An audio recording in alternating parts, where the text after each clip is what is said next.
Chapter 26, Fluid and Electrolytes. Crystalloids. They are fluids that supply water and electrolytes. We're talking usually IV fluids here. They help to maintain the osmotic gradient between the extra and intravascular compartments. And they're trying to keep that equilibrium between the two, trying to keep the balance. And they are plasma volume expanders due to a sodium concentration. They do not contain colloids.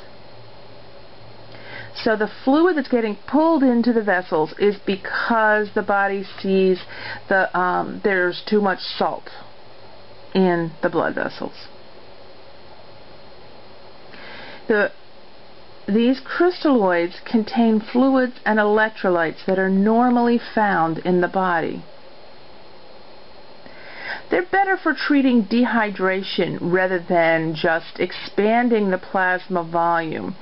Because yes, the sodium, there is a plasma expansion that occurs, but it doesn't last because electrolytes cross back and forth across the blood vessels, the vessel walls. And then the fluid goes with it. So if you want long-term vascular expansion, crystalloid is not the way to go. Yes, we can treat dehydration, get some fluid in, it goes to the blood system, and then it gets passed to the cells where it's needed because of dehydration. But it's not going to do anything long-term to increase the plasma size, expand the plasma volume, which is what you would need if we've got problems with low blood volume. You know, we've had a hemorrhage, or we have a problem with severe hypotension. We basically use crystalloids for maintenance fluids. That means we've got a continuous IV infusion of it to continually keep the volume up within the blood vessels, remembering it's not going to last. If you turn off the IV, the volume within the vessels diffuse out into the tissues. They can be used to compensate for insensible fluid losses. You know, that's the sweat and the stuff that you breathe out, the fluid that you breathe out. It can be used to replace fluids. The patient is losing fluid some way. They've had a hemorrhage, or they've got burns, or something like that. They can be used to manage specific fluid and electrolyte disturbances. Hey, potassium is low, so let's give them an IV with some potassium in it, that kind of thing. And it can be also done to promote urinary flow. Remember, giving crystalloids, this stuff is quickly metabolized and is going to go through and be metabolized and have to be urinated out.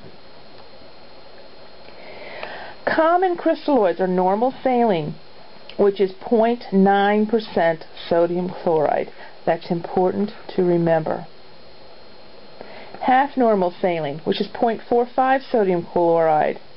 Hypertonic saline, which is 3% sodium chloride. Lactated ringers, D5W, which is a 5% dextrose solution, and Plasma-Lite. We give it acute liver failure, acute nephrosis, burns. They need massive amount of crystalloids for burns. Shock, again, it'll expand the volume quickly.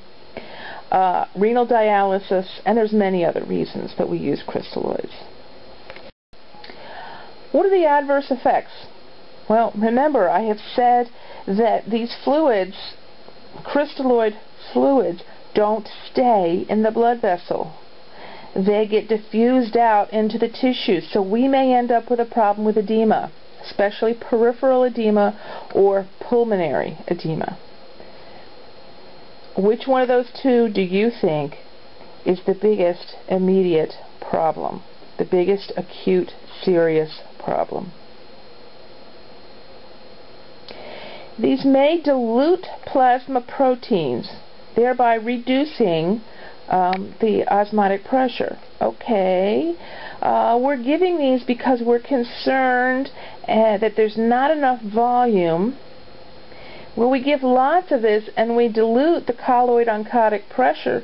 That's going to mean the fluid is not going to be pulled into the vessels anymore. We have created more of a problem. We're trying to expand the volume, but because we've diluted the COP, we're now encouraging more fluid to leave the vessels. So that's counterproductive if we give too much of this stuff. Again, effects may be short-lived, and there are many other effects with this stuff. So we can give colloids. They're basically proteins. And we give them to increase the colloid-oncotic pressure. We give it to move the fluid from the interstitial compartment to the plasma compartment. That means, yes, we're giving IV fluids, but it's got these colloids in it, which is going to pull fluid, additional fluid, from the tissues into the blood vessels. Common ones here are dextran, hetastarch, and albumin. Why do we give it? Wide variety of reasons. It's much better at expanding the plasma volume, but it's more expensive. It's better at expanding the plasma volume, and it lasts longer. But you know, you got to think about the price of this stuff. It's usually safe, but it can cause changes in blood clotting, resulting in bleeding. Remember, this stuff, it's just protein.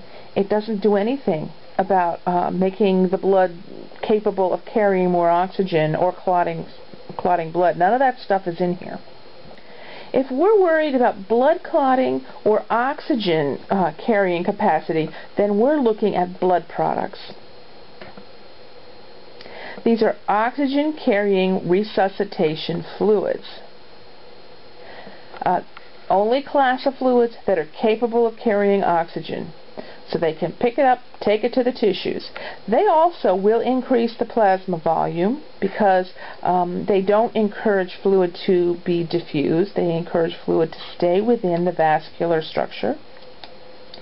It's the most expensive and least available fluid because they require human donors. They increase colloid-oncotic pressure and plasma volume. They pull fluid from the extravascular space into the intravascular space. They are plasma expanders. They carry red blood cells. The red blood cell products carry oxygen. And they increase the body's supply of various products such as clotting factors and hemoglobin. So why do we use it? Why do we use blood products? Well, we can use cryoprecipitate and plasma protein factors and fresh frozen plasma if we are worried about bleeding. All of these will increase the clotting factor levels. They will help in slowing blood loss. Packed red blood cells and whole blood, hey, they got red blood cells in them. They carry oxygen. So if we're worried, if we've got anemia or a large blood loss and we're worried about getting oxygen to the tissues, then we go to packed cells or whole blood. Whole blood is going to significantly increase total blood volume immediately. Okay, what are we worried about with blood products? Well, we're worried about incompatibility. That's why we do the blood typing. We give type A blood to type A people, etc. We're worried about transfusion reactions, setting off allergic reactions, and we're worried about the transmission of pathogens to recipients. Most commonly thought of here are hepatitis and HIV. So there are significant and potentially life-threatening adverse effects related to these products. So we don't use them just because. We use them if there's a serious reason to use them.